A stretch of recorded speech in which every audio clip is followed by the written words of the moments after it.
Na época da faculdade, eu fiz administração, eu falava muito isso. Falava, Deus me livre ser empresária. Nossa, corta para... Corta para alguns anos depois e... Tudo bom, amiga?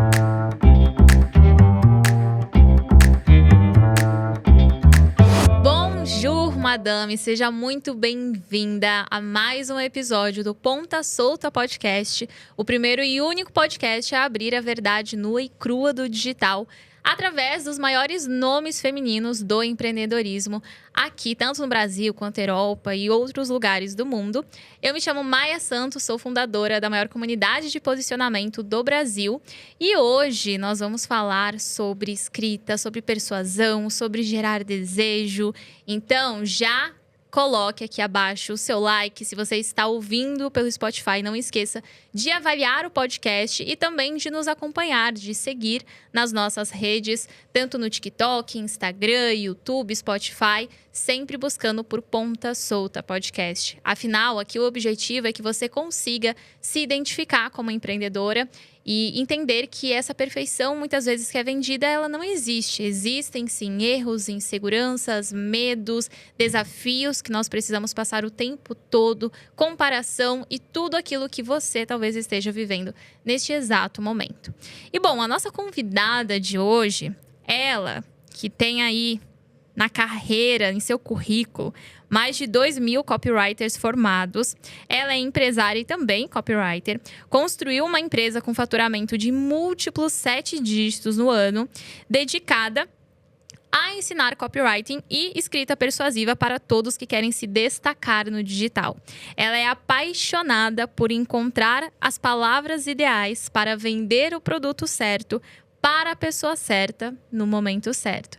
Então, com vocês, madames, recebam com muito carinho Bela Franceschini. Seja bem-vinda, amiga. Hello! Muito obrigada pelo convite. Fiquei muito feliz, principalmente com esse assunto que é a verdade. Eu acho que a gente está num momento agora do mercado que a gente precisa trazer a verdade para as pessoas e poder trazer a verdade para as mulheres. É uma das coisas mais incríveis que a gente pode fazer aqui. Que delícia! Olha, a gente estava conversando ali nos bastidores, a Bela tá passando por um momento com várias pontinhas soltas no negócio, ela tá passando por um reposicionamento, então ela tá ajustando muitas coisas, decisões difíceis, obviamente, foram tomadas, mas que é o que vai levar para o próximo passo. Então, antes da gente entrar no assunto, o que está acontecendo hoje, conta um pouco de como foi esse começo no digital para você. Perfeito. Eu comecei não no palco, não na frente das câmeras, mas no bastidor. Eu era copywriter, então em dezembro de 2020 eu entrei no mercado nessa profissão que eu não tinha a menor ideia do que era, mas recebi uma oportunidade e acabei me jogando, porque eu unia escrita, que é uma coisa que eu sempre fui apaixonada, marketing, que é uma coisa que faz parte da minha formação, e vendas. Então, assim, parecia que as coisas se perfeito. Conectaram ali e era isso. Então, eu comecei como copywriter em 2020. E aí, na época, eu já tinha um Instagram em que eu compartilhava dicas de livros. Porque eu sempre fui uma leitora voraz. Então, eu compartilhava lá dicas de livros, etc. E aí, quando eu fiz essa transição de sair da CLT e me tornar copywriter, copy virou o meu mundo. E aí, eu parei um pouco de falar sobre livros e comecei a falar muito sobre copy no meu Instagram.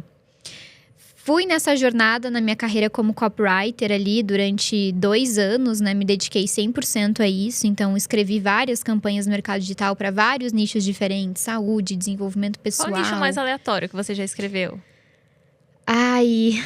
Desenvolvimento pessoal. Tem umas coisas bem doidas. Umas camadas. Tem umas coisas bem doidas, assim, que eu demorei pra entender. Do negócio de energia, fluxo quântico e etc e tal. Então, eu acho que eu vejo hoje que o nicho mais difícil de escrever é desenvolvimento pessoal. Caraca. Porque é uma coisa que impacta em tantas áreas da vida, que às vezes é difícil a gente encontrar aquela transformação específica. Porque a pessoa não é uma coisa tão quantificável. Não é tangível, né? Então, assim, tu pode melhorar o teu relacionamento, tu pode melhorar a tua carreira e tu pode melhorar o teu físico. Então, acaba englobando tantas coisas da vida que é mais difícil de tangibilizar para a pessoa que tá do outro lado, a transformação. E aí, nesse período, eu continuei compartilhando muito meu Instagram e comecei a criar uma audiência, sem querer. Sem querer querendo. Sem querer querendo. Eu sempre fui apaixonada por produzir conteúdo, né? Então, em 2022, e eu sempre falava aquelas coisas que a gente se conta. Eu tenho tantas histórias que eu já me contei sobre o que eu sou e o que eu não sou, que estavam erradas. E eu falava, eu não sou professora, eu não vou nunca ter um curso, eu não sirvo pra isso, eu não quero ter empresa. Eu acho que é péssimo ter empresa, porque eu não quero trabalhar de domingo a domingo. Na época da faculdade, eu fiz administração, eu falava muito isso. Eu falava, Deus me livre ser empresária. Nossa, corta para. Corta pra alguns anos depois e tudo bom, amiga? Um beijo pra Isabela do passado. Mas sabe que eu também falava sempre que o pavor que eu tinha quando as pessoas me perguntavam que profissão eu queria ter, eu falava que era de tudo, menos professora. Eu tinha pavor, eu falava, nossa, nunca que eu vou ser professora, porque eu não tenho paciência pra ensinar, porque eu não gosto. As pessoas às vezes vêm com umas perguntas e eu penso que gente burra, como é que a pessoa não pensou nisso antes? E hoje eu penso, caraca, o quão grata eu sou pelos meus professores, tenho muito carinho, assim. E principalmente quando eu paro pra pensar, eu vim de escola pública. Então, escola pública, o melhor aluno não era necessariamente o mais inteligente, mas era aquele que prestava atenção. Então, porque era muita conversa, era muita distração, uma falta de respeito muito grande. Claro, não todas as escolas públicas eu tô falando que é assim, mas na minha em específico era. Tinha uma falta de respeito muito grande com o ensino e com o professor, aquela figura ali que era pra ser uma figura de autoridade. E eu falo, caramba, você tem que realmente amar muito a profissão, porque não é bem remunerado. Dependendo do espaço onde você tá, não tem essa valorização, essa atenção. Às vezes o professor precisa gritar para ser ouvido. E hoje eu olho para trás e eu penso, que bom que eu escolhi seguir esse caminho, o de ensinar, porque não tem nada mais nobre do que você passar o seu conhecimento adiante. Mas eu me identifico muito com o que você trouxe, porque eu passei por isso. Tu tem na tua família alguém que já foi professor e tudo mais? Nunca. Nem empreendedora. Eu sou a primeira a ter um CNPJ na minha família. Então, que legal. Não sei se você passou por isso, mas como não tinha ninguém da minha família que empreendesse, acabou que eu não tinha uma base, eu não tinha uma referência, eu não tinha uma tia que eu pudesse chegar e falar assim, ei, como é que foi pra você? Um pai que eu pudesse pedir conselhos, porque absolutamente ninguém sabia como. Então, foi desafiador porque eu não tinha essa base, essa referência dentro da família. Eu fui a primeira a ser mentora, a primeira a empreender, a primeira… Tudo ligado ao empreendedorismo e ao digital. Então, eu sou filha de 2 médicos, né? Caraca! O sonho do meu pai era que eu fizesse medicina. E o sonho da minha mãe era que eu não fizesse medicina. Por quê? O meu pai sempre foi muito apaixonado pela carreira dele. Muito, assim, muito mesmo. E a minha mãe já nem tanto. Acho que ela, como a família dela trazia muito essa coisa da medicina… o meu tataravô, ele veio da Itália, ele era médico e tudo mais.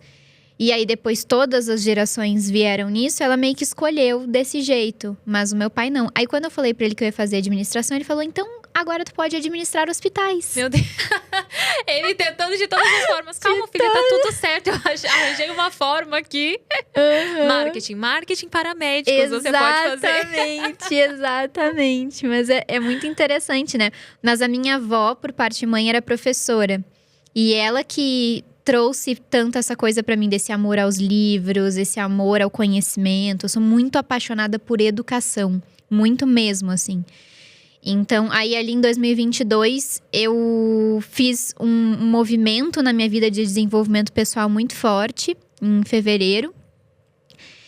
E eu decidi lançar um primeiro curso, um primeiro infoproduto, que era como um copywriter poderia conquistar o primeiro cliente em 7 dias. Então, foi um método que eu criei e eu lancei e foi bizarro o resultado, assim.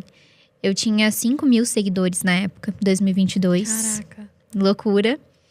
E a gente vendeu, era um produto de R$97 e no primeiro mês a gente vendeu R$40 mil. Meu Deus do céu. Isso é exceção, você sabe. É exceção. Não é uma regra, é exceção. Mas eu já tinha a coisa mais importante que eu poderia ter, que era o meu conhecimento de copy. E foi o que te trouxe até aqui. Caramba, Exato. que surreal. Mas você chegou a fazer faculdade de administração? Fiz, terminei. Eu terminei a faculdade em 2019, me formei.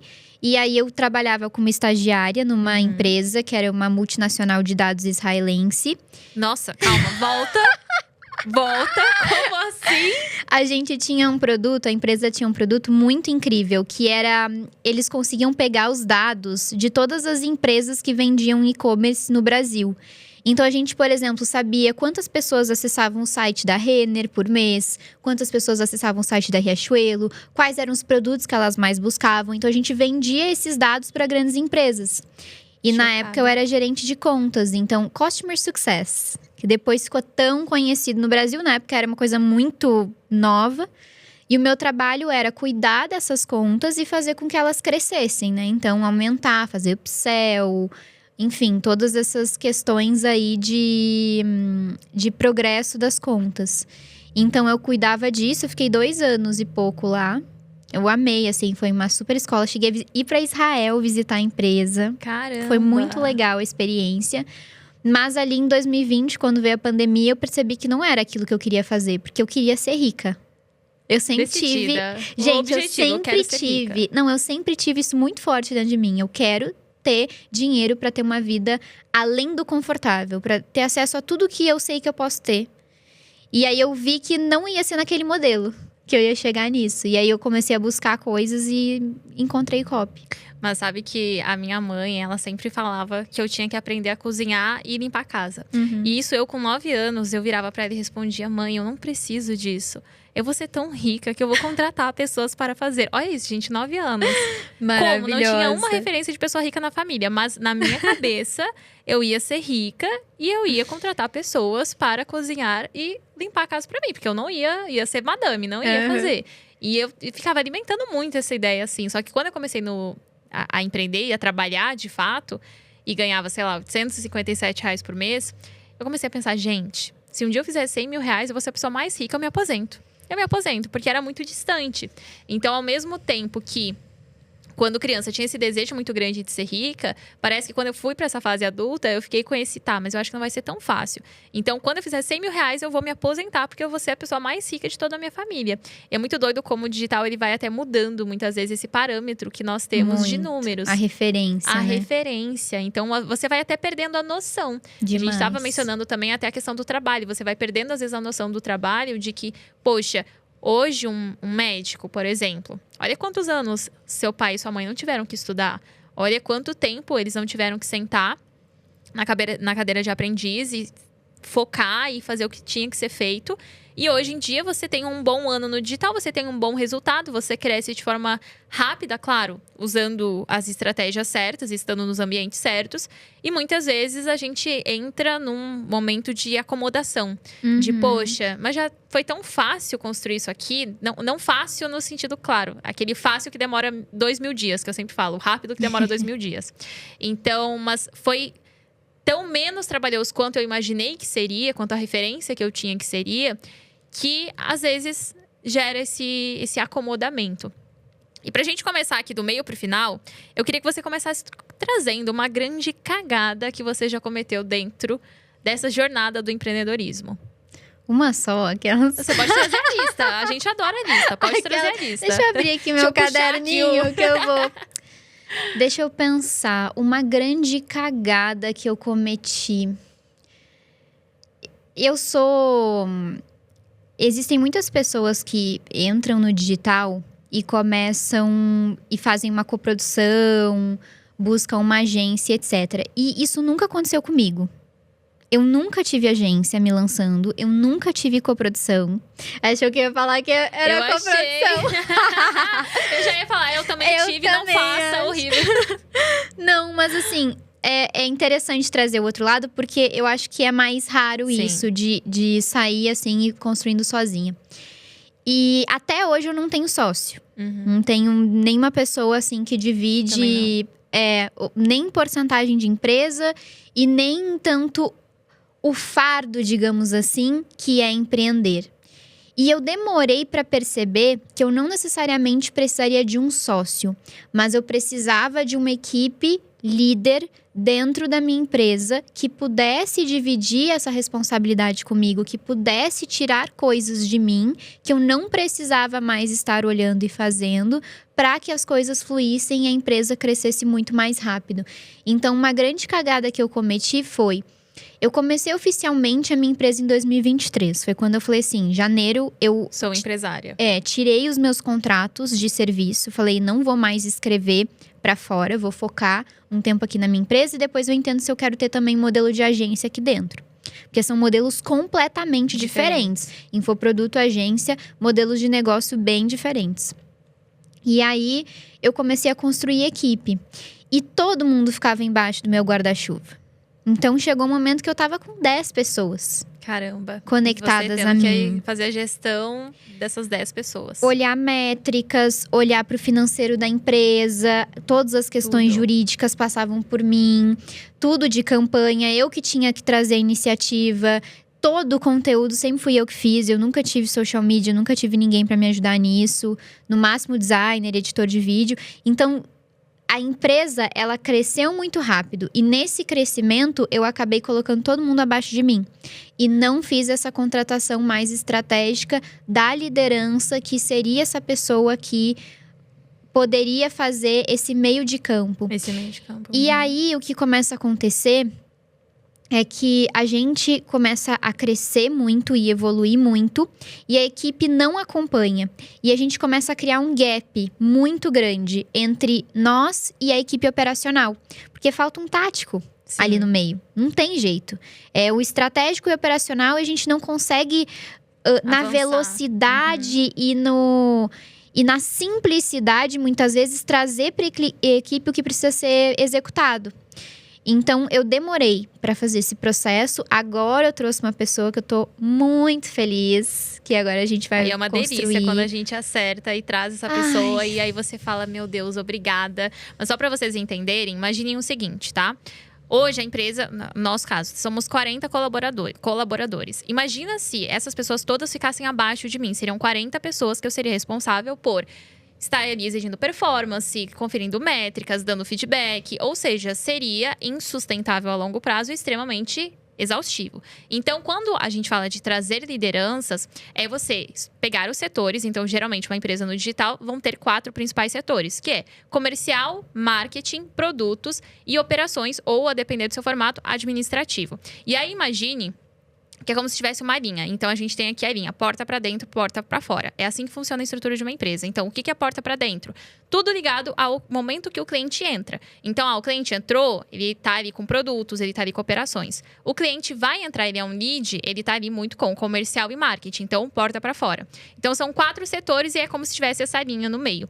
E aí, você vai precisar o quê? De líderes dentro desses setores. E depois, vai se criando também outros pequenos grupos, digamos assim, pequenos times dentro dos setores também. Então, o de marketing, você começa tendo, sei lá, um designer e uma pessoa para edição. Depois, você vai subir para, agora eu tenho uma equipe de edição, uma equipe de conteúdo. E aí, essa equipe de conteúdo vai ter outra liderança. Então, assim, é realmente uma escadinha que você vai construindo.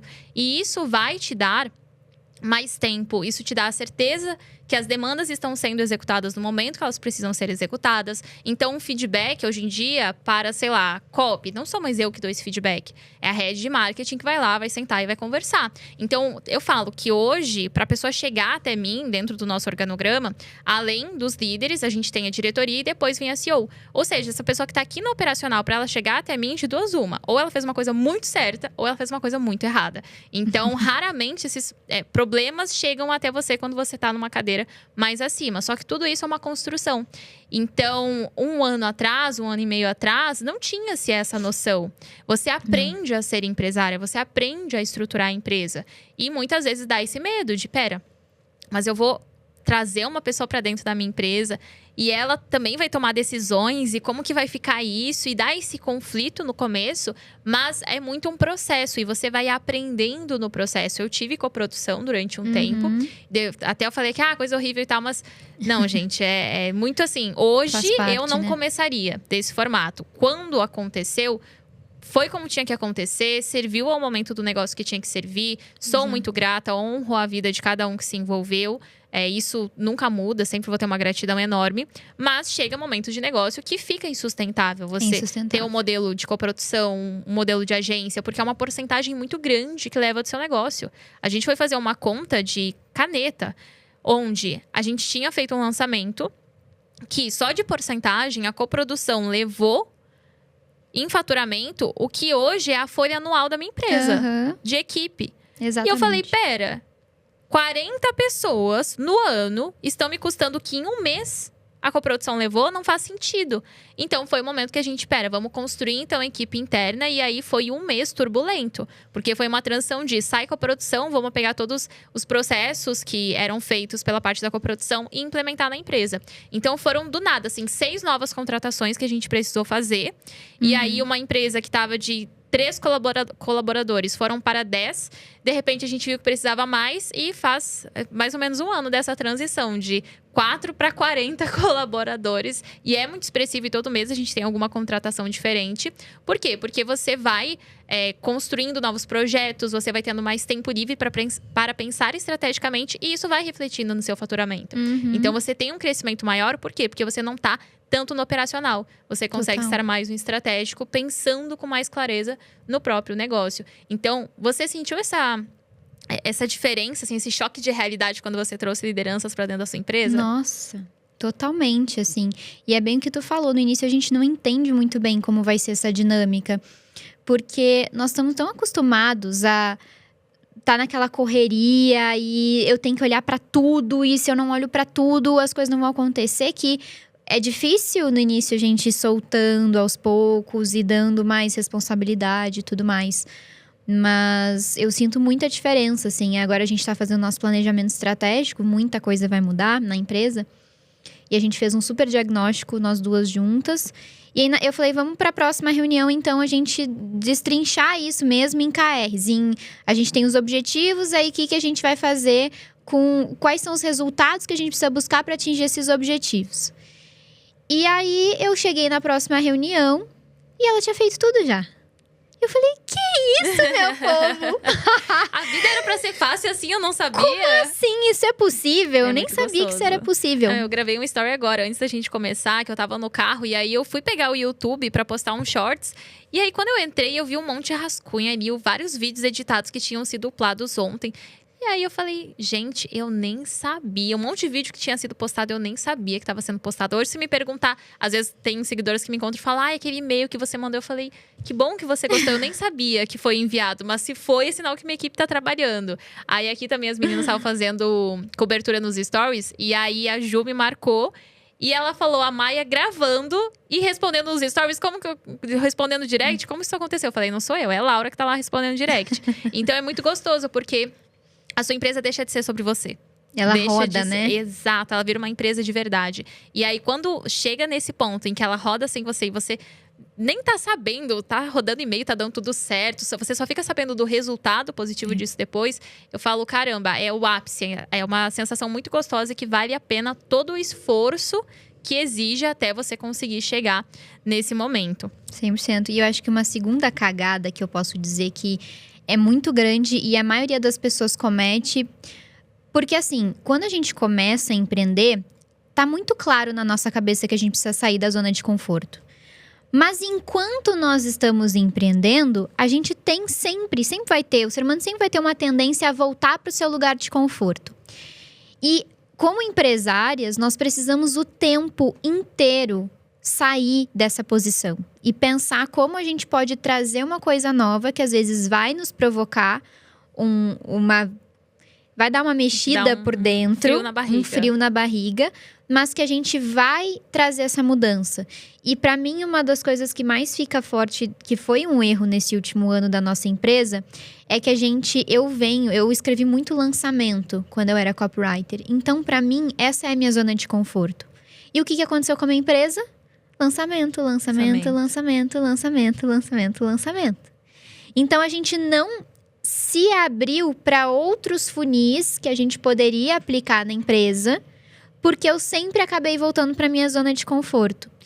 E aí, olhando para trás é muito óbvio, né? Mas na hora da decisão mesmo, é muito comum que a gente decida pelo que é mais confortável. E é usual pra gente. E isso é em tudo, é na contratação, é no modelo de negócio, é no funil de vendas, é no público. Às vezes, é o público que eu tô mais confortável em conversar, porque eu sempre falei com aquela pessoa e eu tenho medo de mudar. Que é o que eu tô passando um pouco nesse momento. Então, como empresários, a gente tem que estar sempre com isso no radar, que é eu vou ter uma tendência a seguir a minha zona de conforto. E o que é decisão por zona de conforto e o que é decisão porque eu realmente acredito que aquilo é o melhor para minha empresa. Caraca, e é você sempre buscar o desconforto. Eu falo que o Exato. crescimento mora no desconforto. Então, até um bom exercício para vocês fazerem é pegar mesmo uma lista e anotar, o que é muito confortável para mim. Exato. O que eu faço com o pé nas costas, que é muito tranquilo, porque aí você vai conseguir identificar onde talvez estejam as maiores falhas e gargalos do seu negócio. Por quê? Porque você não tá olhando para isso, tá tão fácil, é tranquilo, que você, eu não vou me arriscar aqui. Por que eu vou no desconhecido? Mas o que leva o nosso negócio a crescer é justamente esse desconhecido lá do começo. É o explorar, né? Explorar coisas novas. Exato, porque pensa, sei lá, 2, 4 anos atrás, você não tinha ainda total noção do que era. Então, você foi o quê? Você foi explorar. E aí, você foi explorando, e você foi testando, e você não tinha medo. Eu falo que, caramba, hoje, eu acho que existe uma nobreza e uma grandeza muito grande em você estar no começo. Porque não tem expectativas em cima de você. A não ser a que você coloca. Mas não tem expectativa, não tem cobrança, não tem uma responsabilidade. Como, por exemplo, hoje nós temos um negócio com pessoas que dependem de nós. Famílias que dependem. Então, se você erra, é um erro que custa caro. Só que quando você tá no começo, você pode errar mais. Porque não vai te custar tanto. A grande maioria não vai custar tanto. Então, poxa, se é o momento que você mais pode arriscar, por que você não arrisca? E depois que você cresce, por que você para de arriscar? Sendo que foi justamente o risco que te trouxe até esse crescimento. Que te levou. Então, fica até um pouco incoerente, não é? Exato. Exatamente. E ó, a gente vai fazer um bate-bola. Pronta? Tá, bora. Vamos lá. Ai, eu não sou muito boa nisso. Ai, tô nervosa. Eu amo. O bate-bola sempre dá um medo em todo mundo. Não, é tranquilo. O medo. Um medo? Ai, olha, é muito ruim, sério. Tipo, A mulher das palavras, vamos lá, não, medo. sabe quando é aquela coisa que dá aquele branco na cabeça? Eu sou mulher das palavras escritas. Eu escrevo, Não faladas. penso, reflito e daí eu trago a clareza que eu preciso. Um medo, morte. Ah, é? Nossa, eu não sei se eu tenho um Aquelas, medo né? muito Será grande. que era pra ser menos reflexivo do que isso? Morte. A pessoa tava lá correndo, tava na academia, tava começando o Do dia nada, e morte. Morte. Muito, assim, não só a minha, mas a das pessoas que eu mais amo, sabe? Sim. Eu tenho muito ainda, eu tenho que trabalhar muito essa consciência. Eu acho que isso tá muito conectado ao espiritual também. Sabe que isso é interessante. Aquelas transformando bate-bola, não?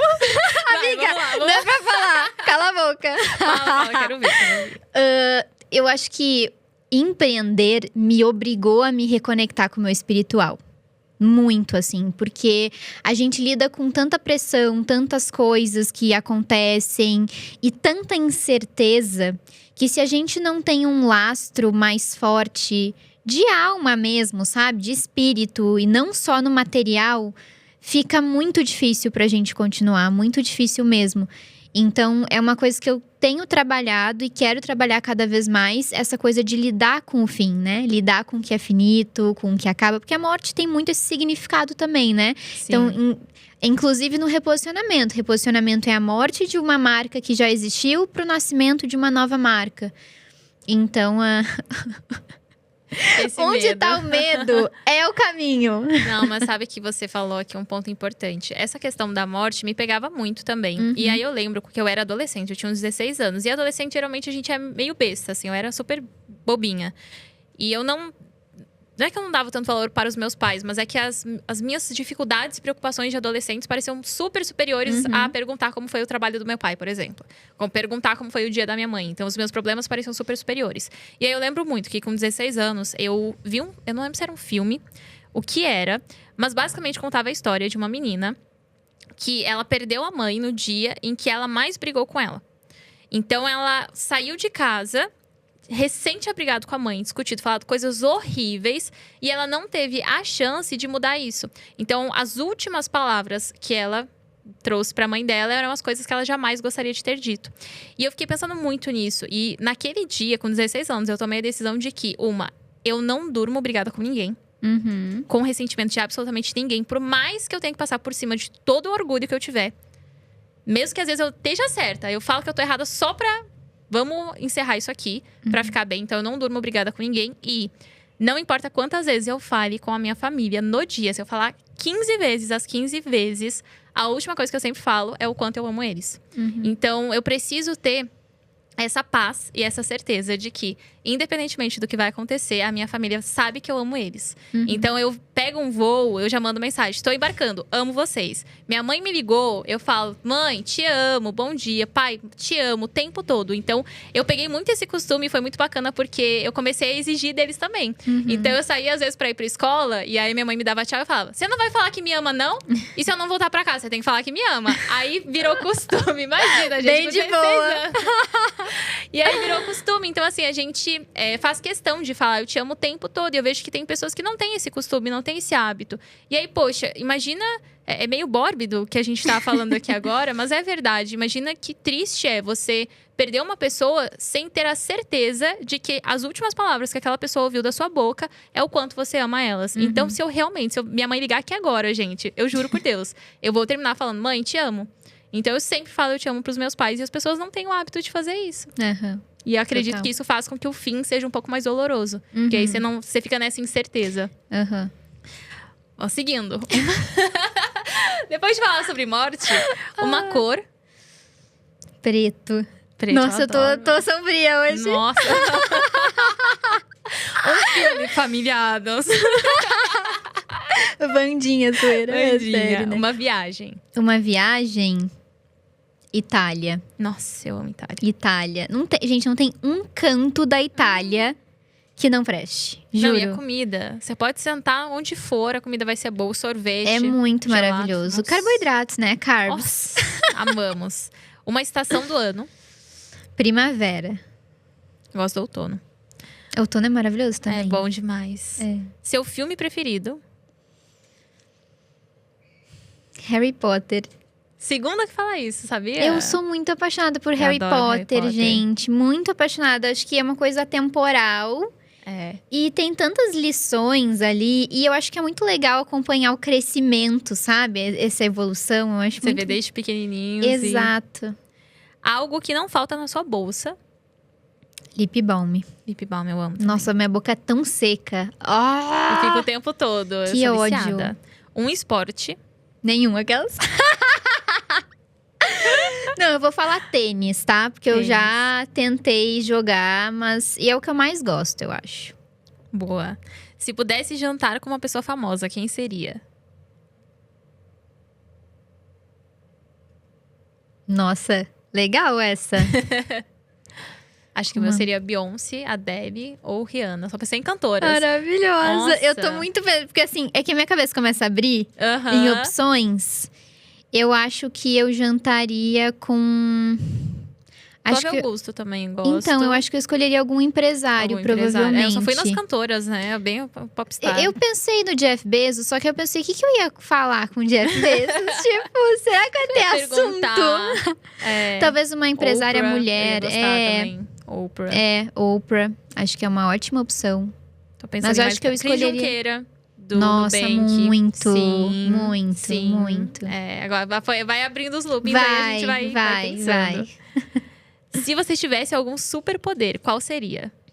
Teletransporte. Teletransportar? Teletransporte. Que aí pode ir pra Itália a qualquer momento. Minha filha, tem coisa que eu detesto, é ter que ir pro aeroporto, pega avião, entra no avião. Mas sabe que talvez eu escolheria a imortalidade?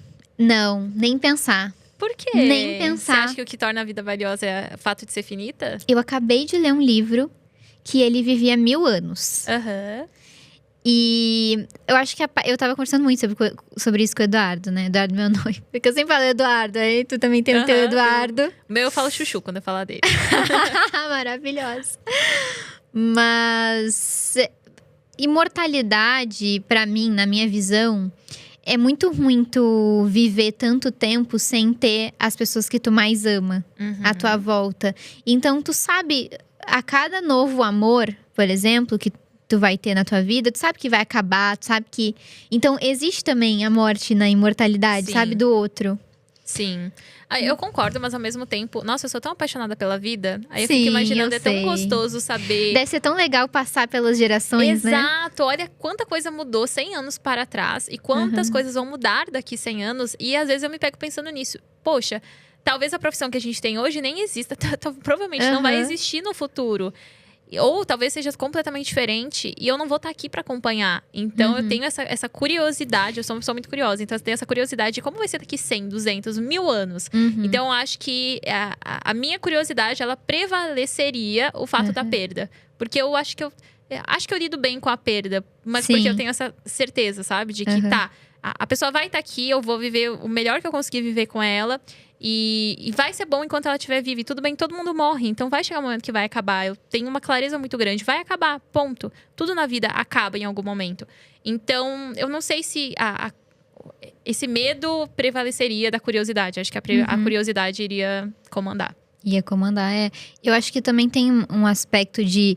Não é imortalidade no nosso trabalho, mas a questão do legado, da transformação, ela pega muito forte nisso também, né? É uma coisa que passa pela nossa cabeça, eu acho. Isso de deixar heranças e legados que não impactam só a nossa família, mas a família de várias outras pessoas. Toda de uma geração. Tem uma frase que eu amo, que é não passe sem deixar. Então, não passe sem deixar um legado, não passe sem deixar uma mensagem, não passe sem deixar uma marca em uma pessoa, de forma que as pessoas vão lembrar do seu nome, seja pelo que for. Por alguma conquista ou simplesmente por algo que você falou para ela, um conselho que você falou para ela. Então, isso me pega bastante. E Bela, você lançou o seu primeiro treinamento em 2022, que era voltado para copywriters. O que mudou de lá para cá, 2022 para cá? Não só no sentido Bela, mas no digital como um todo. No digital, eu acredito que tem acontecido e vai ser cada vez mais forte o movimento no digital de profissionalização e estruturação, né? Então, o que acontece com o digital, gente? Até olhando... Hoje eu gosto muito de conviver também com empresários que não são do digital, porque eu acho que às vezes a nossa visão fica muito limitada a o que é ter uma empresa de verdade. Para vocês terem noção, o Eduardo, meu noivo, ele tem uma empresa de produtos físicos. Ele tem uma marca de roupas para homens. É outro jogo, assim. Outro universo. Em termos de investimento, em termos de expectativa de retorno, em termos de... Praticamente todo o negócio muda, né? E quando a gente fala de um negócio como esse, de produto físico ou de empresas super grandes que existem no mercado, o espaço para cometer alguns deslizes e às vezes aprender no caminho é muito menor do que o que a gente tem no digital. E eu vejo que nesse movimento em que as pessoas entendem... Tem uma outra coisa também no digital, principalmente no infoproduto, que é muito volátil, que é as marcas são muito em cima da gente. Então, eu tô vendo também esse movimento das pessoas quererem construir empresas que são mais sólidas, que muitas vezes ultrapassam o nome delas, que criam coisas maiores. Então, por exemplo, a Wonder é da Maia, mas a Wonder já tá virando uma coisa maior do que a Maia. Uma comunidade maior do que a Maia. Então, eu vejo esses movimentos. O fato de a gente querer se aproximar mais de um negócio de verdade. E para se aproximar de um negócio de verdade, a gente precisa ter uma marca que vai além do nosso nome, além da nossa pessoa. Isso demanda profissionalização, estruturação, pessoas boas. E aí, junto a isso, acho que quando eu entrei no mercado, principalmente como copywriter, eu tinha uma visão que era: eu vou escrever grandes campanhas e eu vou ganhar uma porcentagem dessas campanhas. E eu vou ser escritora. Eu me via, quando eu comecei com copy, sendo copy até os meus 90 anos. Que foi uma coisa que eu não via antes em outras profissões. E eu sei que eu vou estar lá com 80 anos escrevendo campanha. Pra mim ou pros outros, não sei, mas eu vou estar. E... Quando eu fui entrando nesse mundo do digital, entendendo cada vez mais infoprodutos e tudo mais, e a gente foi passando por essas mudanças, então ali em 2022, quando eu vi isso como uma possibilidade, e em 2023, quando eu decidi me tornar empresária, o que mudou na minha cabeça foi: eu entendo que para ter a vida que eu quero ter, para ter os resultados que eu quero ter, eu não posso ser Isabela sozinha, escrevendo para os outros. Eu preciso ter um negócio. E aí, nessa linha de trazer o negócio, a gente começa com todas essas questões de estruturação, profissionalização, pensar num futuro que não dependa 100% da gente, que é o que a gente estava conversando ali atrás. qual que é o problema de eu ter a longo prazo? Isso não é pra quem tá começando hoje. Eu vou começar hoje, eu já vou começar com uma super marca, com 20 mil professores, com isso, com aquilo, aquele outro. Calma, alecrim, calma. Tudo tem o seu tempo. Tudo tem o seu tempo. Mas qual que é o grande problema da nossa marca tá tão apoiada na gente e de ser tão dependente no longo prazo da gente? Que a gente morre. E a gente muda. Também. A gente muda muito. Então, assim, o que brilhava o meu olho 2 anos atrás não é o que brilha meu olho mais hoje. Só que eu vi essa analogia lá na Itália, na nossa viagem. Que era assim, a gente começa com um barquinho a remo. O nosso negócio é um barquinho a remo. Se eu quero virar o meu barquinho a remo para a direita, eu dou uma nadadinha aqui, viro para a esquerda, viro para lá, viro para cá. Só que daí a gente vai para um iate. Nosso negócio não é mais um barquinho a remo, agora é um iate. E daqui a pouco o nosso negócio é um cruzeiro. Já viu virar um cruzeiro? Plá, pro lado? Não. Então o negócio ele vai ficando grande, tomando uma forma que a Isabela, que talvez gostaria de fazer movimentos para a direita e para a esquerda, ela não pode mais ser tão brusca no que ela faz, ser tão abrupta no que ela faz, porque ela precisa respeitar a empresa. Perfeito. Que não é mais ela. Não, e eu complemento ainda trazendo o seguinte: eu não acredito que seja um movimento só de marca pessoal para institucional, mas também de institucional para pessoal. Ou seja, as pessoas finalmente entenderam que é o jogo de ambas. Não é mais um ou outra. Significa que você precisa, sim, ter uma marca pessoal forte. A gente tá vendo isso com o Mark Zuckerberg agora. Super. Então, uma pessoa que não trabalhava a marca pessoal, que não aparecia, que era super mais recluso, assim, ele era mais fechado. Agora aparecendo, mudando o estilo de roupas, mudando a comunicação. Por quê? Porque ele precisa conquistar a confiança do público. Porque ele tá num momento complicado lá nos Estados Unidos, enfim, com risco do meta e tudo mais. Então ele precisa o quê? Da aprovação pública. E aí ele entendeu que o caminho não é se esconder atrás da empresa, mas é colocar o rosto dele para jogo também. Então eu acredito que é muito um complemento. A sua marca pessoal forte, de forma que você consiga trazer uma institucional que seja tão forte quanto.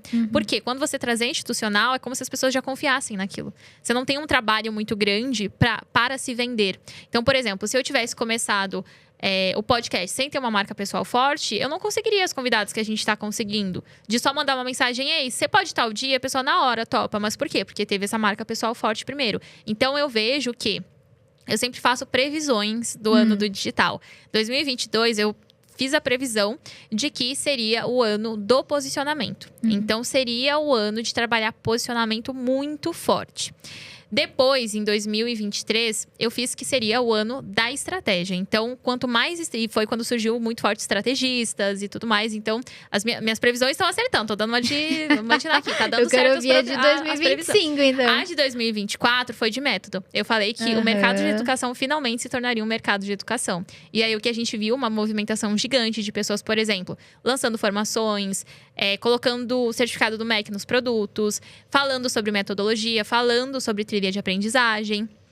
E 2025, 100% é negócios. Então, a gente vai ver cada vez mais pessoas falando sobre gestão, organograma, pessoas, institucional, outros braços, ecossistema. Então, a gente vai ver isso acontecendo muito. Ecossistema é algo que a gente já vem trabalhando há mais de um ano. Então, em 2023, em novembro, a gente fez um evento presencial da Wonder Maison. E lá eu anunciei o nascimento da Wonder Company, que é um ecossistema com vários braços. Então, desde linha de skincare, podcast, marca de roupas. E a gente foi já fazendo todo esse processo de o quê? Desvinculando. Então, a própria Wonder, que é a comunidade Wonder, hoje, a minha presença lá, ela é infinitamente menor do que um ano atrás. Então, um ano atrás, todos os encontros eram conduzidos por mim. Hoje não. Hoje eu tenho um encontro no mês que eu tô lá, o restante é conduzido pelas líderes da comunidade. Então, são pessoas que eu trouxe como figuras, fiz ali uma associação de autoridade para que elas também pudessem entregar dentro do produto. Então, já foi se criando esse movimento de desvincular um pouco, sem deixar de trabalhar a marca pessoal. Porque as pessoas têm muito isso de é um ou outro. Não, é ambos. Então, é você construir uma empresa forte, que tem essa marca forte também, que as pessoas falem sobre ela. E, ao mesmo tempo, você ter uma marca pessoal tão forte quanto. Porque é um complemento um do outro. O que eu vejo que, às vezes, as pessoas meio que se perdem é que não é que a marca, ela vai ter que... O pessoal vai ter que sumir. Mas, para um negócio se sustentar mais, a gente precisa buscar mais canais de venda. Então, em vez de eu ter só, por exemplo, hoje na empresa a gente tem um Instagram muito forte, que vende muito bem. E os outros canais não operam tão bem quanto o nosso Instagram opera. Então, e aí é importante falar isso. São fases e estágios que a gente vai focar em cada uma das coisas. Então, o que a gente pensa agora? Em vez de eu já expandir para um ecossistema, já fazer esse movimento de buscar outros braços, lançar uma agência, etc e tal, eu vou buscar mais canais de venda no meu negócio atual, para que ele se solidifique e não dependa de só um canal. E depois eu conseguir fazer essa outra dominação. Porque a gente está falando aqui de mundo digital e mundo corporativo. Então, a gente quer a rapidez do digital, e o digital é bizarro a velocidade que a gente tem aqui dentro, não tem nada que se compare a isso. Mas a gente está falando de negócios, e negócios exigem uma maturidade empresarial que ela não acontece do dia para noite. Eu sempre lembro de uma vez que eu fui para uma sessão de terapia e eu falei assim, Rosa, minha terapeuta, Rosa, como eu faço para acelerar a maturidade? E aí ela riu da minha cara, né? Porque maturidade não é uma coisa que a gente acelera, é uma coisa que a gente precisa viver para ter. Então, o digital cresce muito rápido, a gente tem vozes, a gente sabe despertar desejo, a gente sabe fazer boas copies, fazer boas narrativas. Mas a nossa maturidade empresarial, ela às vezes não acompanha esse nosso crescimento de faturamento. E aí é quando a gente vai buscar mentores, a gente vai buscar outras formas de suprir isso, mas entendendo que existe sim esse passo a passo. Então, poxa, a gente vendeu múltiplos 7 dígitos esse ano sem líderes. Se eu falo isso, cara, se eu falo isso para uma pessoa do mercado corporativo, ele vai olhar para minha cara e vai falar: meu, que tu tá fazendo na tua vida? Por quê? O que tá rolando aí? Então, agora eu entendi isso, então vou aproximar esse desenvolvimento de negócio do meu faturamento. Então, é um jogo mesmo que não existe. Acho que uma das coisas que mais eu sou no Diz que eu sou dominante conforme, influente um pouquinho. Nossa, eu sou dominante no talo. Você é dominante no talo? Eu também sou 99%. Ai, querida, que maravilhosa. As pessoas mais sem paciência da face da Terra. Eu sem paciência. Imagina, só quero acelerar a maturidade. Então, mas o... Isso é muito dominante. Não fui eu que falei, cara. Não fui eu. E o conforme, ele gosta muito de acertar, odeia errar. Conforme odeia errar. Eu odeio. Quando sai um post que tem uma vírgula fora do lugar, eu fico assim... Nossa, eu tenho bem pouco do conforme, então eu não sou muito apegada. Por mais que eu ame detalhes visuais, eu sou muito do visual, do belo. Então tem que estar bonito. Eu sei deixar as coisas bonitas. Agora, vírgula, volta e meia alguém me corrige nos stories porque eu escrevi uma coisa errada. Porque eu sou muito entre a perfeição na escrita e a agilidade, eu opto pela agilidade. Então, às vezes eu tô aqui, ó. Escrevendo rápido, vou lá e posto sem nem olhar. E aí, isso é uma coisa que a gente tem que treinar mesmo. Eu tive que treinar, porque digital não tem isso, gente. Se eu vou ficar esperando, tá tudo perfeito, eu nunca vou fazer nada. Então, eu tive que treinar. Mas aí, essa questão do querer acertar muito, o que a gente vê? Qual que é a real, né? A verdadeira ponta solta do empreendedorismo não existe certo e errado. Bem-vindo ao mundo em que tudo é... testar. Tentativa, erro, incógnitas, hipóteses que a gente cria e que a gente valida ou refuta. É mais perguntas do que respostas. Muito mais perguntas do que respostas. Muito mais. E a gente precisa se acostumar a viver com mais perguntas do que respostas. Nossa. Que não é uma coisa que a gente está acostumado a fazer na nossa vida. Que não é uma coisa que a gente é ensinado. É que não é tão... Por exemplo, medicina, direito... É isso, entendeu? Então, assim, eu tenho o caminho, você vai e você faz. E não muda. Pode ter algumas adaptações, é claro, tem algumas inovações. Mas o que é a base, ela não muda. E no digital, pode acontecer de mudar. Aquilo que é base, aquilo que era uma verdade absoluta. Não, porque em algum momento alguém falou que é verdade absoluta, que o melhor caminho é você começar por e-book, por exemplo. E aí alguém foi lá, testou diferente, percebeu que não e falou, olha, tem outro caminho aqui. E aí você fala, opa, mas não era uma verdade universal essa? E aí você precisa se adaptar a um novo modelo, a um novo formato. E muitas opiniões também, né? Então, sim. Um diz do high ticket, o outro fala do low ticket, aí outro, agora a moda é perpétuo. E como que você faz pra não se perder nesse monte de informações? Porque eu vejo que tem muita mulher, principalmente que acompanha aqui, que traz exatamente isso. Nossa, eu estou com obesidade mental de tanta informação que eu consumo. Eu acredito que a gente tem que fazer um filtro naquilo que a gente consome. Então, eu sigo pouquíssimas pessoas hoje e eu faço questão de que seja assim, porque eu já gosto de acompanhar as pessoas que eu sigo e já toma tempo fazer isso, né? Mas uma coisa que eu aprendi, principalmente no empreendedorismo, que é a questão de não ter respostas certas, é que quando a gente vai adquirindo uma maturidade maior empresarial, muitas vezes o que tu precisa fazer é olhar para dentro e não para fora. Então, a gente vive numa rotina muito louca e muitos compromissos e muitas coisas para fazer. E a gente faz pouco essa reflexão de, peraí, deixa eu parar aqui, deixa eu olhar de novo pro que eu quero, pro que eu tinha estabelecido, pras metas que eu tinha traçado, para aquilo que brilha meu olho. E a gente fica tentando buscar as respostas todas fora. Então, nesse processo de reposicionamento, principalmente, o que eu tinha... Todo mundo deu opinião sobre o meu negócio. E, assim, opiniões muito diferentes mesmo. Não tinha padrão. Não tinha padrão. E aí eu falei, cara, a verdade é que eu vou fazer acontecer aquilo que eu tiver mais comprada e aquilo que fizer mais sentido pra mim. Porque eu sempre falo isso, né? Tem muito jeito de ganhar dinheiro. Tem muito jeito de dar certo na vida. Tem muito jeito de conquistar as coisas. Tem muitas formas, não é só o digital. Tem muita gente no mercado financeiro ganhando uma grana. Mas assim, a questão carreira. É essa vida que tu quer? É essa clareza que falta hoje em dia nas pessoas, sabe? As pessoas nos perguntam como e o porquê. E a gente tá vivendo nessa era da muita informação, de muitas opiniões diversas e que as pessoas estão cada vez mais desconectadas da clareza delas.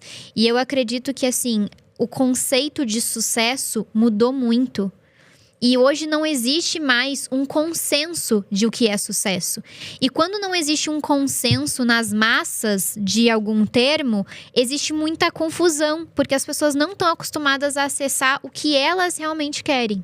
Então, na nossa geração ali, que ainda os nossos pais, não sei se teus pais falaram pra tu fazer faculdade, óbvio, era o sonho da vida deles. Então, um consenso na minha família era fazer faculdade e carreira é o sucesso. Não, empreender nem se falava, nem era uma opção. Então, era faculdade, MBA, pós e carreira. Quando a gente, meio que essa nova geração, né, o Gen Z, meio que retirado esse conceito deles, fica... Beleza, mas agora o que é sucesso? É ser dançarino no TikTok? É produzir conteúdo e vender curso? Tira isso, mas não traz esse conceito de que eles precisam buscar a clareza na vida deles do que eles querem. Do que eles querem como sucesso. Inclusive, você teve esse momento de transição que, apesar de você ter lançado apenas ali em 2022, você tá no digital há mais de 4 anos. Então, sempre equilibrando os papéis entre bastidor, entre prestação de serviço e especialista. E você teve essa mudança de bela prestadora de serviço para bela empresária.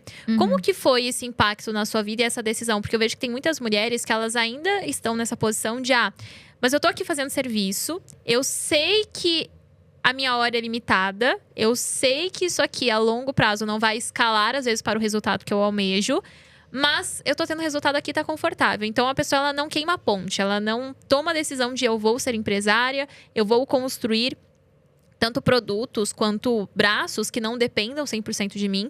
Então, como que foi essa mudança, assim? De onde veio essa decisão de não dá mais, não tem como ficar sustentável ainda ser só prestadora de serviço?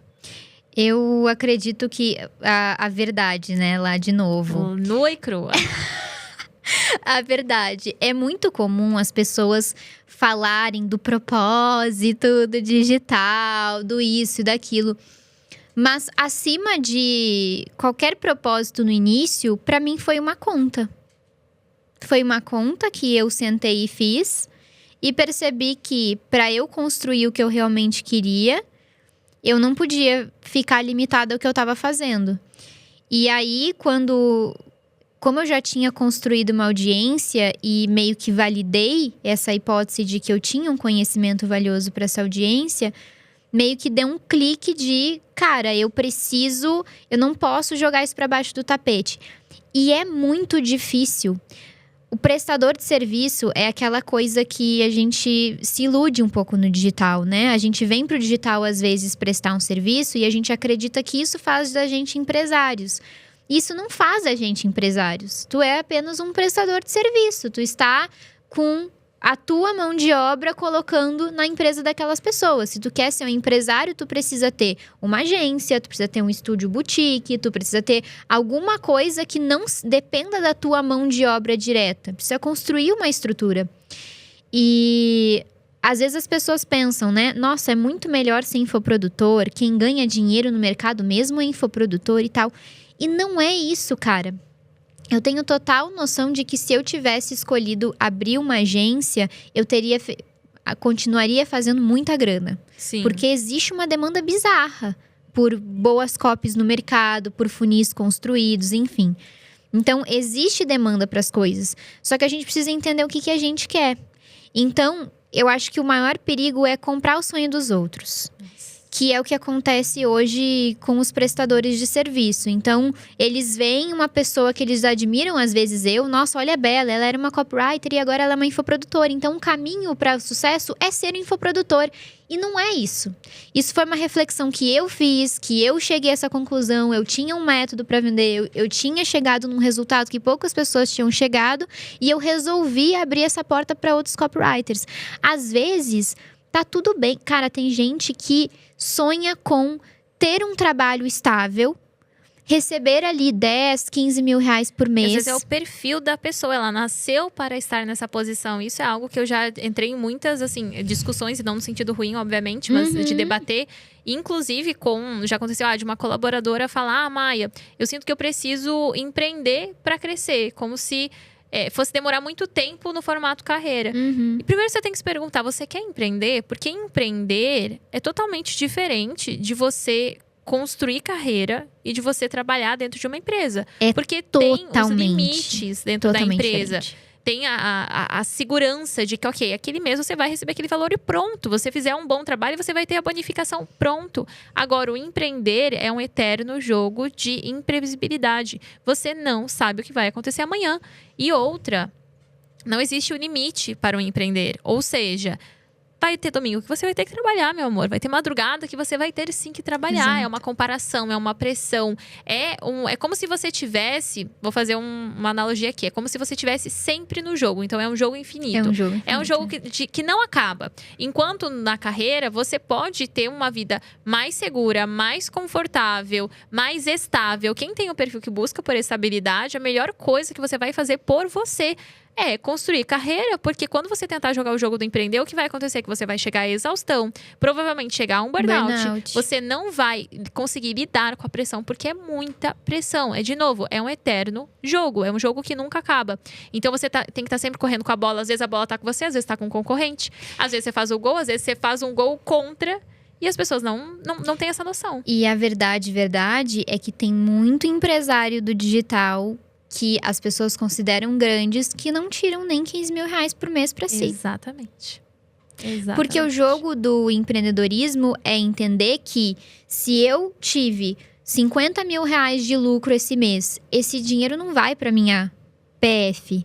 Esse dinheiro é um dinheiro que eu preciso guardar, que eu preciso construir caixa, que eu preciso reinvestir na minha empresa, que eu vou comprar um equipamento, que eu vou melhorar o meu cenário, que eu vou isso, que eu vou aquilo.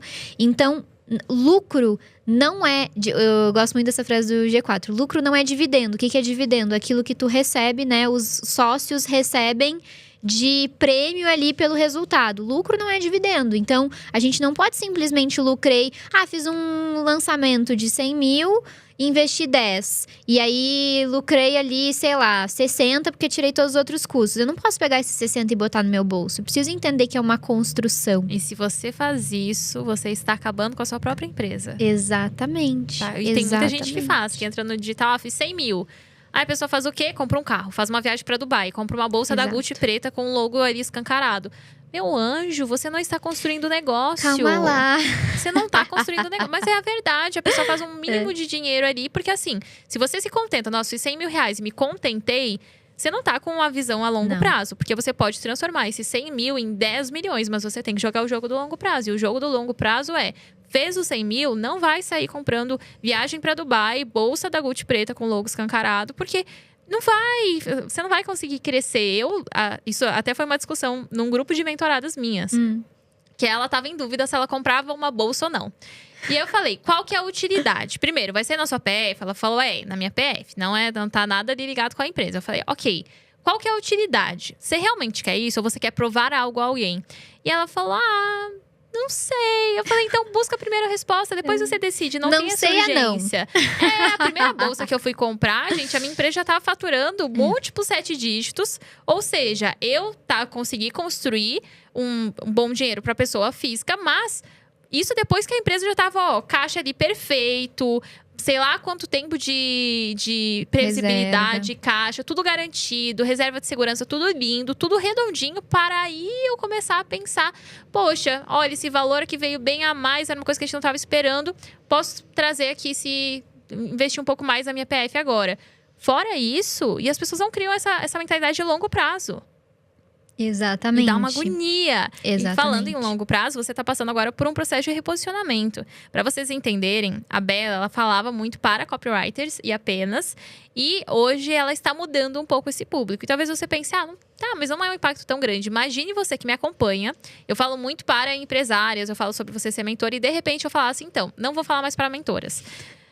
Ou seja, você ficaria, como assim? Mentora das mentoras não vai falar para mentoras. É semelhante a isso o processo que ela está vivendo neste exato momento. Ou seja, é uma mudança brusca, uma mudança grande de reposicionamento. E eu queria que você contasse um pouco, primeiro, o que é essa fase de reposicionamento e o porquê da decisão. Perfeito.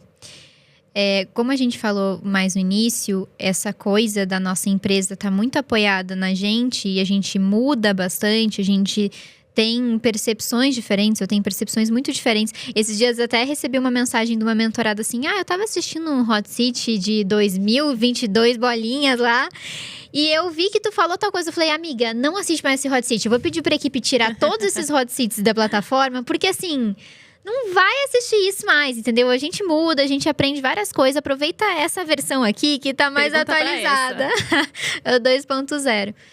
E uma das coisas que mais mudou na minha trajetória é que, primeiro, eu comecei a falar sobre carreira porque quando eu comecei meu Instagram, eu compartilhava muito sobre a minha jornada como copywriter. Então, o que eu estou aprendendo, como são os meus projetos. Isso atraiu muitos copywriters naquele primeiro momento para o meu Instagram.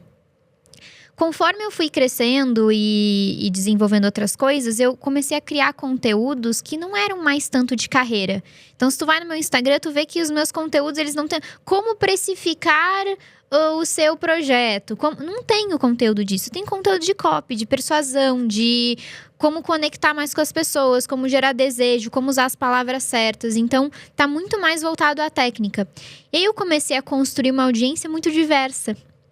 E aí chegou um ponto que eu comecei a fazer lançamentos e comecei a receber muito no comercial. Eu não sou copywriter, eu não quero ser copywriter. Eu posso comprar a formação? É pra mim? E isso virou uma objeção, praticamente. Então, através do meu conteúdo, a minha mudança começou a acontecer. Então, eu sempre brinco que conteúdo é um processo de desenvolvimento pessoal. Porque a gente vai se descobrindo nas coisas que a gente pensa e fala e tal, e vai mudando muito. E aí eu comecei a perceber que essa mudança já tinha começado a acontecer. Eu só não tinha batido no peito e falado, não, eu vou honrar essa mudança, eu vou repensar na minha esteira, eu vou repensar na minha estratégia. Então, qual que é a ideia a partir de agora? A gente não vai deixar de formar copywriters, mas eu quero cada vez mais servir ao empresário. Então, quando eu formar um copywriter, eu vou formar esse copywriter para colocá-lo na cadeira ideal do empresário. E eu vou capacitar o empresário para ter uma área de copy dentro, para ter uma área de marketing forte dentro da empresa. Porque a verdade é que a maioria dos empresários não dominam copy. E isso acaba com o negócio deles, principalmente para quem for produtor. Porque quando tu estiver numa live, o ChatGPT não vai te ajudar. Quando tu estiver na correria dos stories... Quando aparecer a objeção ali na hora pra você quebrar, não tem ChatGPT que vai aliviar pra você, tem que sustentar. Exatamente. Quando tu tá nos stories na correria, não tem ChatGPT pra ficar criando post. Então precisa dominar os fundamentos, precisa dominar as técnicas, precisa entender, eu vou acionar esse gatilho nesse momento e não nesse momento porque eu sei a lógica do negócio.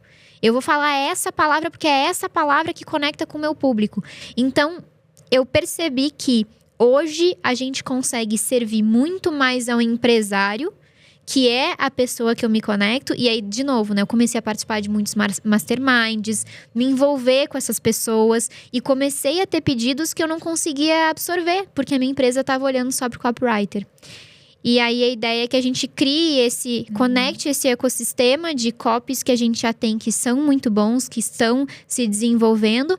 Esses empresários que vão aprender com a gente e a gente consiga também colocar os nossos copywriters dentro das empresas para que...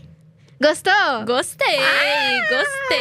Gostamos muito. Não, e eu super concordo, assim, a parte de copy é provavelmente uma das cadeiras mais importantes dentro de uma empresa, porque tudo tá ligado a isso. Então, a pessoa que vai ler o nosso texto, ela precisa se identificar, porque é aí onde mora a venda. É muito estratégico, porque é a condução da narrativa inteira, né? É aquele fio de ouro que conecta tudo. Então, não tem como a gente ter um especialista brilhante e um copywriter ruim, não tem como ter um copywriter brilhante e um especialista ruim. Precisa ser um trabalho de 4 mãos, né? Perfeito, um complementa o outro. Exato. E trazendo para essa parte de escrita e copy persuasiva, como ter uma boa persuasão sem necessariamente precisar apelar para textos e promessas mais agressivas. Porque o que a gente percebe?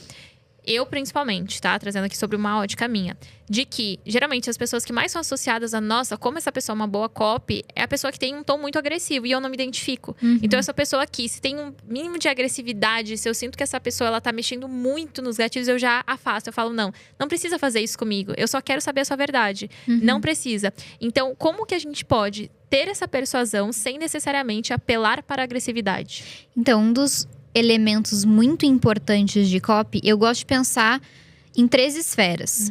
O público, então eu preciso entender exatamente quem é essa pessoa, o que ela fala, quais palavras ela fala, quais são as conversas internas dela, quais são as crenças dela, como que ela se comunica com o mundo, o que ela tem de desejo que ela sabe que ela tem, o que ela tem de desejo que ela nem sabe que ela tem. Então, uma pesquisa muito aprofundada de público. Uma pesquisa muito aprofundada de mercado. Então, o que o meu concorrente fala, como ele fala, com quem ele fala, de qual forma que ele tem feito as coisas e como ele expõe as opiniões. E uma das coisas que as pessoas mais perdem, que é a marca e o especialista. Então, não existe copy boa se eu preciso obrigar o meu especialista a ter um tom de voz que ele não tem. Copy não é sobre isso, é que a gente falou, né? Palavras certas, no momento certo, para as pessoas certas. Porque eu preciso levar em consideração o tom de voz da pessoa para quem eu estou escrevendo. Senão não vai ser um copia e cola. Todo mundo faz igual. Aí, dentro disso, aqui que mora a maestria das técnicas, né? Então, dando um exemplo da comunicação. Da tua comunicação. Tu traz alguns gatilhos de uma forma muito boa. Por exemplo, o gatilho do desapego. É muito forte na tua comunicação. Então, isso é uma coisa que o copywriter tem que identificar no tom de voz da marca. Que é, a Maia, ela nunca vai apelar. Porque para ela se porta como uma marca Chanel. Como uma marca que são marcas que usam copy também. Que usam comunicação persuasiva, mas não são apelativas. Então, o desapego é o quê? É eu mostrar para o meu cliente que ele precisa mais de mim do que eu preciso dele. Sem ser uma forma agressiva. Então, trazer um certo distanciamento no sentido de... Olha só toda essa comunidade que está comigo. Se você quer estar ou não, é a sua escolha. Eu não vou forçar você a estar lá dentro. Então, isso cria um desejo para uma marca se posicionar de uma forma mais premium.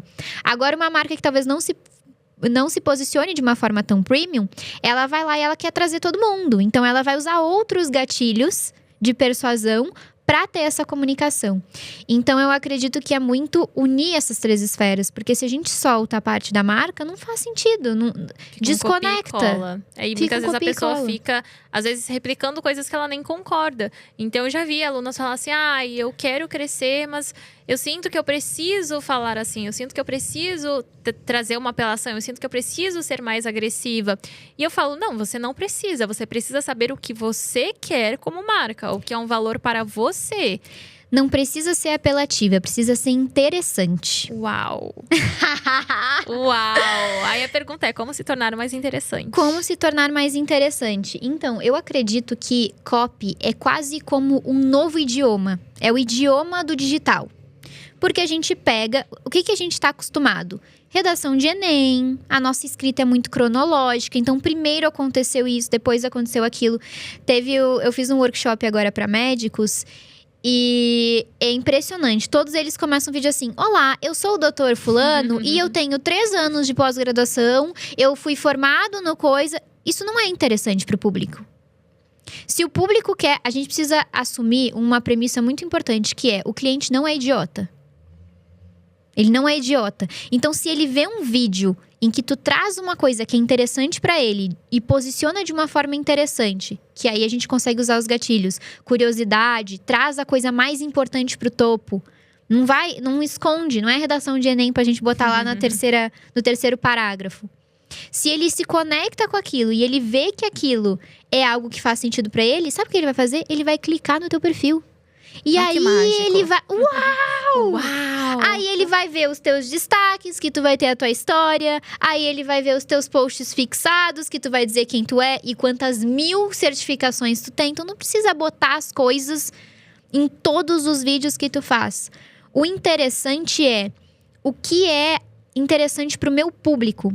A gente tem muito essa tendência de o que eu quero falar, o que eu quero fazer, o que eu tirar gosto. O protagonismo de você e colocar quem realmente é o protagonista da história, que é o cliente. Exatamente. Então, se a gente vê todas as histórias que tu conta, mesmo que seja uma história tua, tu sabe que aquela história vai se conectar com o teu público. Exato. Então, por exemplo, eu não vou contar uma história, sei lá, vamos supor que um dia eu fui cavalgar e caí. Isso não tem nada a ver com o meu público. Meu público não gosta de cavalo. Eu não vou contar essa história. Essa é uma das histórias que eu vou deixar pra mim. Agora, quais histórias que eu tenho que se conectam com o meu público? Essas são as histórias que eu vou usar. Então, é começar a mudar esse olhar, mudar o hardware aqui dentro de, em vez de ser cronológico, em vez de falar sobre mim, em vez de mostrar como eu sou legal, o que eu posso falar que é interessante para essa pessoa, o que essa pessoa tá passando na vida dela, quais são as palavras que ela usa, como que ela interage. E aí eu adapto a minha comunicação para isso. E não ter medo da repetição, porque provavelmente tudo que a gente falou aqui, em algum momento, nós já falamos. Talvez você já tenha dito em um hot seat, eu já tenha dito em uma live, mas nós não temos o medo de repetir, porque tem a consciência de que as pessoas, elas consomem muitas coisas. Então, raramente ela vai lembrar de algo que você disse para ela uma única vez. Muito raro. Só se foi algo que impactou demais. E ainda assim, é bem provável que ela esqueça depois com outras novas informações que ela vai recebendo. Ou seja, é o seu papel como marca não ter medo da repetição. Total. Porque existe alguém que ainda não ouviu isso que você trouxe. Existe alguém que não conhece a sua história. Eu não sabia desses dados israelenses e que você foi para Israel, eu não fazia ideia. Aí imagina… Eu conto pouco isso, mas imagina se você não trouxesse isso de… mas já é óbvio, não vou contar. Poxa, é óbvio para você que tá vivendo. Para a outra pessoa, não. Então, você precisa, sim, falar. E as pessoas têm muito medo dessa repetição. Então, isso é perfeito que tu falou, porque o nosso trabalho é repetir. Uma marca, ela só é… uma marca porque ela é consistente, ou seja, é a mesma coisa sendo repetida todas as vezes. Claro que a gente pode encontrar formas diferentes de contar. Então, eu posso falar de medo contando uma história, eu posso falar de medo trazendo uma analogia, eu posso usar os recursos ali de copy para falar de formas diferentes. Mas repetição é chave. Por quê? Porque quando a gente repete, a gente vai criando clareza na cabeça das pessoas. E clareza é o que faz uma pessoa comprar. As pessoas não compram se elas estão confusas. Então, precisa que o teu lead, o teu cliente esteja com muita clareza para ele passar o cartão para ti. Nossa, perfeito. E olha, a gente falou bastante aqui sobre técnica e trouxe muito conteúdo rico. Agora a gente vai entrar um pouquinho na parte mais pessoal e verdades nuas e cruas. Você já recebeu alguma crítica que te deixou muito mal? Se sim, qual foi? Eu já fiquei mal mais de uma vez, assim, por conta de hate no Instagram. E não sei se eu lembro especificamente. Eu acho que, assim, o que eu falei de eu gosto muito de estar certa. Eu odeio quando as pessoas falam que eu errei em alguma coisa do meu conteúdo. Isso me machuca muito. E mesmo que eu não conheça a pessoa, assim, ela fala assim, não, isso não é verdade. Esse estudo não De onde você existe. tirou? Nossa, isso me deixa muito braba. Mas eu fui aprendendo a lidar com isso, porque eu tenho um amigo maravilhoso que fala muito sobre viralização, o Davi. E ele sempre falou pra mim, assim… A gente precisa sair da bolha pra impactar mais pessoas. E sair da bolha implica em impactar alguém que talvez não se identifique com o teu conteúdo. Então, faz parte do processo mesmo de crescimento. E tá tudo bem. Se eu tenho segurança naquilo que eu tô falando, se eu tenho propriedade, tá tudo bem eu passar por isso.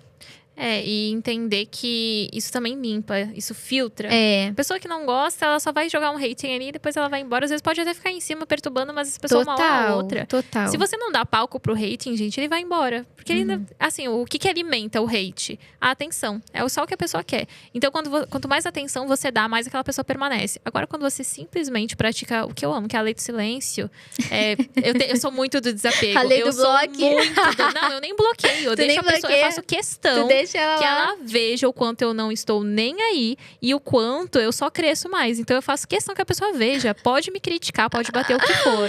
Nada pode ferir. Muito então bom. é blindada. Mas eu faço questão. E é isso, a pessoa, se você não dá atenção, uma hora ou outra ela pessoa fica até vai embora. braba, né? Ela fica brava, fica mais puta. São fases, Ela fica entendeu? louca. São fases. A pessoa, ela vem, joga, ela fica esperando. Ela vai rebater, ela vai rebater. E você não rebate. A pessoa fica mais braba. Aí chega um momento do ápice que ela fala, ok, então desisti, vou pra outra. E aí ela vai pra outra. É muito gostoso isso. Deixa a pessoa chegar no ápice de estresse dela. E você fica mais plena. Você é uma pessoa que se cobra muito? Qual que é a sua cobrança mais atual, assim? Uma coisa que não sai de sua cabeça? Eu me cobro muito na entrega, muito. Então, eu sou muito preocupada. Às vezes, eu sou até chata, né? Com os meus mentorados. E eu tive que aprender a não ser tanto. Porque eu ficava… Uma vez um mentorado me falou, da minha primeiro ciclo de mentoria que tá comigo até hoje. Eu falei assim, cara, como tu mudou, graças a Deus. No primeiro ciclo, se tu não fizesse essas coisas… Se a gente não fizesse essas coisas, tu ia nos bater. Não sei o que. Eu falei, meu… Tinha uma pegada meio mãezona, assim. Muito, muito, assim. Essa coisa de querer mais, às vezes, pelas pessoas do que elas querem por elas. Então, eu me cobro muito em produto, muito mesmo. E eu me cobro muito pra ser grande, pra ter um faturamento gigante, pra crescer, sabe? Me cobro Eu acredito muito. que o ambiente também puxa muito isso. Puxa. Acaba se comparando de… Muito. Assim, se comparar, é impossível não se comparar. Mas tem um conceito que eu vi uma vez que eu acho que é muito legal, que é… A gente precisa não se comparar, mas usar as outras pessoas como contraste. O que isso significa? Significa que o contraste, ele te mostra até onde tu pode ir. Ou o que tu pode conquistar. Em vez de tu simplesmente falar, nossa, olha onde eu tô e olha onde essa pessoa tá. Não, olha o que eu posso atingir, onde eu posso chegar. É importante ter o contraste, né? Senão a gente não teria, talvez, essa ambição que a gente tem. Então, mas é engraçado, porque todo dia que meu pai me manda mensagem… Eu moro longe dos meus pais hoje, né? Meus pais moram em Porto Alegre e eu moro aqui em São Paulo. Ele sempre termina… Ele fala assim, trabalhando muito, daí eu sempre, né, pai? Daí ele fala assim… Não trabalha tanto, filha.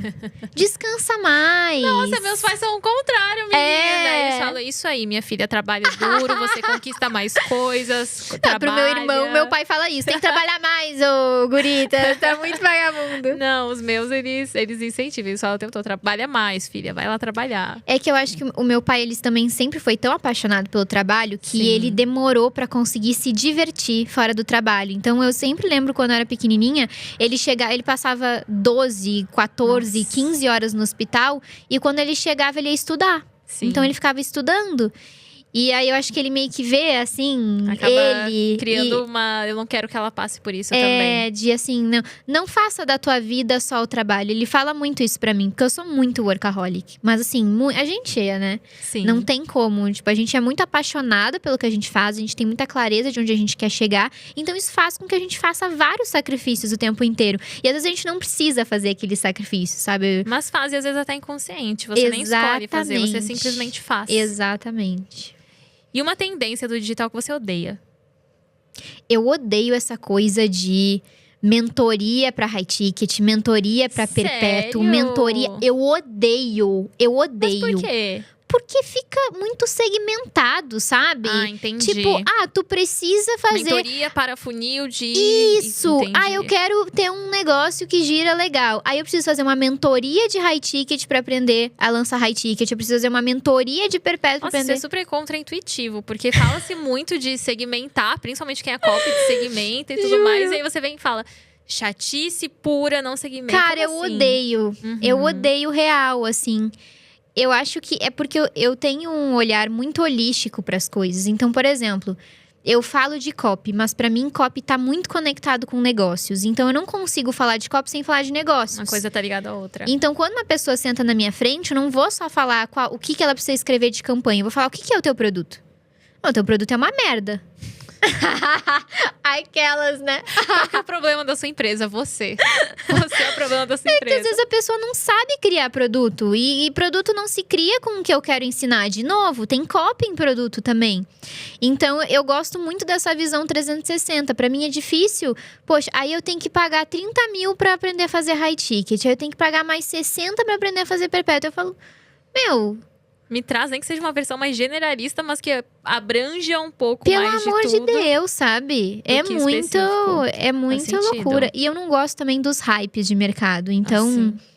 e agora tá na moda VSL. Aí fica o dia inteiro na caixinha. Como eu faço pra entrar em VSL? Como eu faço pra ganhar 30 mil com VSL? Eu falo, amiga, tu não escreve nenhum e-mail. Meu anjo, tu não faz nem 3 posts na semana, você Amiga, quer se preocupar com… nunca escreveu um e-mail, nunca escreveu quer escrever uma VSL que é de 30 páginas, de 20 páginas, Mas é uma copy longa. impressionante o quanto as pessoas elas sempre buscam por qual que é a grande nova moda, porque é isso que vai ser o game change do meu negócio. E não, às vezes o game change do seu negócio é você fazer o básico bem feito, que você não tá fazendo. 100%. Não separa nem a conta do PF pra PJ e quer criar o funil grande, milionário, que vai ser revolucionário no negócio. Escolher um produto, fazer o primeiro funil e ir Valida o aperfeiçoando. produto, deixa bonitinho, deixa redondinho. E o povo não, já quer sair criando uma esteira infinita. Isso me irrita no mercado digital. Me irrita também. E enquanto a gente vai pegando aqui as respostas, as perguntas da audiência, eu queria que você falasse pra mim algo que você jamais mostraria nos stories e o porquê.